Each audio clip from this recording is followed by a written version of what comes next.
السلام عليكم، شراكم ان شاء الله تكونوا كامل بخير وتكونوا كامل لاباس. اليوم جيتكم بتحليه اقتصاديه رمضانيه بزاف هايله. الوصفه هذه مكوناتها قليل كامل، تقدروا تجربوها. تجي مشمخه، تجي بنينه. المكون الاساسي فيها هو الفلون، يعني المكون اللي دائما يكون في جميع البيوت الجزائريه في شهر رمضان. ان شاء الله الوصفه هذه تعجبكم وتجربوها. درت لكم ايضا تزيين رمضاني بزاف هايل، شوفوا الطريقه تاعو في اخر الفيديو. دوكا نقولوا بسم الله ونبداو بالطبقه الاولى. الطبقة الأولى رايحة تكون طبقة من البسكويت، فيها 2 حبات بيض، رايحة نزيد لهم 5 مغارف كبار تاع السكر ونطلعهم.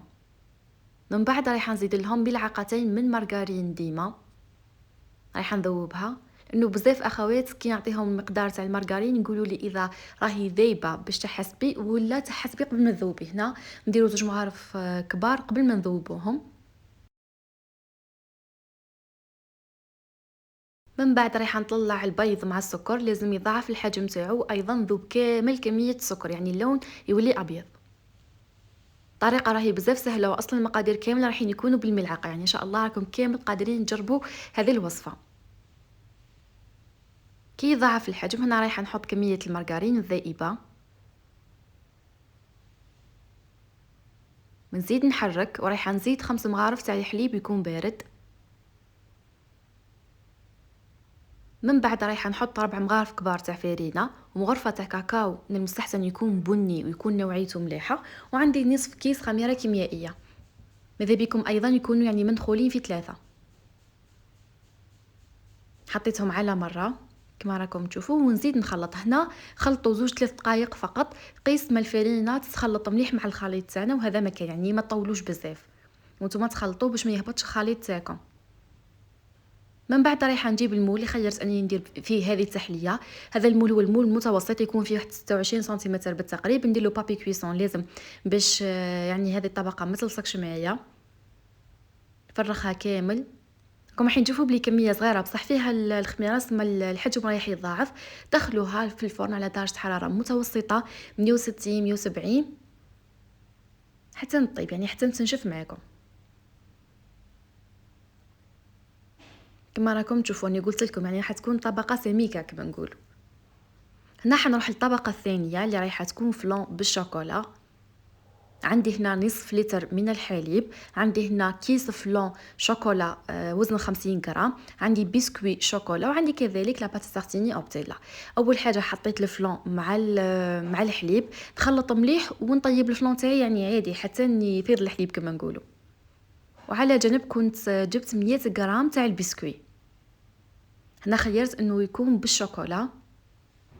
في الوقت يعني اللي الحليب تاعي كان يسخن، هنا جبت كميه صغيره ايضا من الحليب، واحد نص كاس تقريبا، وزدت له شويه كراميل وخليتهم حتى يسخنوا.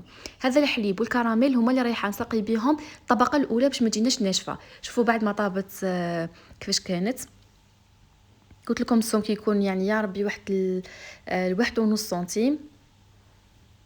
من بعد رايحه نشربها مليح بهذاك الحليب والكراميل، يمد واحد البنه بزاف هايله، لانه اصلا هذه الطبقه ماهيش حلوه، كميه السكر راهي قليله، وزيد فيها الكاكاو ما يكون مر مع يعني الحليب والكراميل، جات بزاف هايله وتجي مشمخه ما تجيكمش ناشفه. من بعد واش درت؟ حطيت يعني في بلندر ولا في ميكسور البسكوي تاعي، مغرفه من لاباطا تارتيني او بتيلا، وزدت كامل كميه الفلون هو هكذاك سخون، وترحيوهم كامل مع بعض. من بعد تجيبوا هذا الخليط وهو هكذاك سخون وتحطوه على الطبقه الاولى. هاي الطبقه الاولى ايضا رايحه تزيد تتشرب يعني من هذا الفلون، يعني ما عندي ما نقول لكم، رايحه تجيكم مشمخه بزاف هايله. خليو الطبقه تاعكم هذه حتى تحكم روحها، يعني لازم الطبقه تنشف معاكم من الفوق باش تجيو ديروا هذه الطبقه الثانيه، يعني بيناتهم تقريبا واحد نص ساعه. عندي كيف نصف لتر من الحليب. هنا حطيت كيس تاع فلون الكراميل اللي كاين الخاص باطره باش تفهموا. طيبت الفلون تاعي عادي، جبت البسكوي ايضا 100 غرام، ورايحه ندير نفس الطريقه، نحط في الميكسور البسكوي ونزيد عليه الفلون ونخلطهم مع بعض. الكميه يعني تاع البسكوي ما راهيش بزاف، يعني هذا الفلون بعدا مش راح يجي ثقيل، وفي نفس الوقت الكميه تاعو راهي مضبوطه باش من بعد تجيكم كيكه اللي تقدروا تقسموها. نعرفوا يعني الفلون وحده ما تقدروش تقسموه. خليت من بعد هذه التحليه في الثلاجه مده 3 ساعات. 3 ساعات مده كافيه انكم كي تقسموها تحصلوا على شكل يعني يكون كما نقولوا حنا قد ويكون حاكم روحه. راح ندير لكم اضافه بالفلون. هنا يعني فكره واحده اخرى تاع تحليه حتكون بالفريز. عندي هنا فريز، عندي فلون فاني، فلون فريز، وعندي كذلك هنا بسكوي. اول حاجه واش درت كاس ونص تاع الماء مع كيس فلون وزن 50 غرام، يعني الخاص بنصف لتر. انا درتو مع كاس ونص تاع الماء، ونخلي هذا الخليط حتى يغلي. ليه لازم يغلي؟ لانه فيه الجيلاتين، الجيلاتين تاعنا لازم يذوب على بها، لازم يغلي بزاف اخواتي، نساو هذه المرحله.